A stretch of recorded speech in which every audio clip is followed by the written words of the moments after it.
Мына атамыздың екінші баласынан тарағанына Тұхмет, Ахмет деген бұл кісілер болған.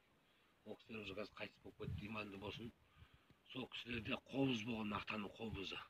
Үлкен балалар ғой. Сол қобыздың мойнында бір алтын медальон болған. Сол алтын медальонды жаңағы иманды болсын, жаңағы тәтеміз келінге береді. Үлкен ұл мен келін үйленгенде. Сол келін уже қазір где-то 60-қа келіп қалды, әлі сақтап жүр екен. Сол медальонда, Тибет берген медальонда. Сол медальонда жазу болған. Тибеттің ескі жазуы.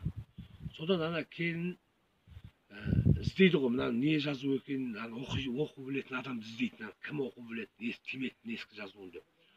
Содан іздеп, қызы Англияда оқиды. Англиядан таппайды ешкімді. Содан кейін қызы Москвадан бір профессор табады шалды. Жаңағы Тибеттің тілін білетін. Содан ана профессор шал оқып берді, жаңағы медальонда не бар еді, не жазу екенін. Сонда ойлаймыз енді сол заманда 17-ші ғасырда 7 әулие болған екен. Сол Тибет билеп жазған екен жаңағы медальонға, атаға берген медальонына. Атаға ол медальонды Тибет жаңағы ата шөппен емдеген ғой. Шөппен.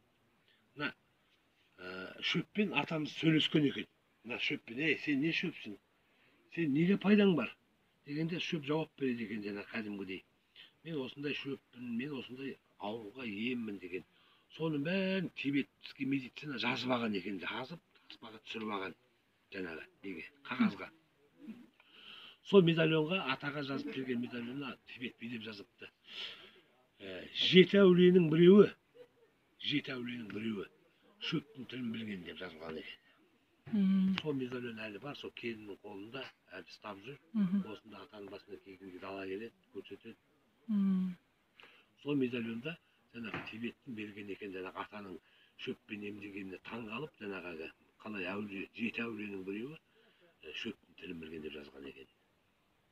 Ол жаңағы Тұхмет, Ахметтердің келіндерінің қолында.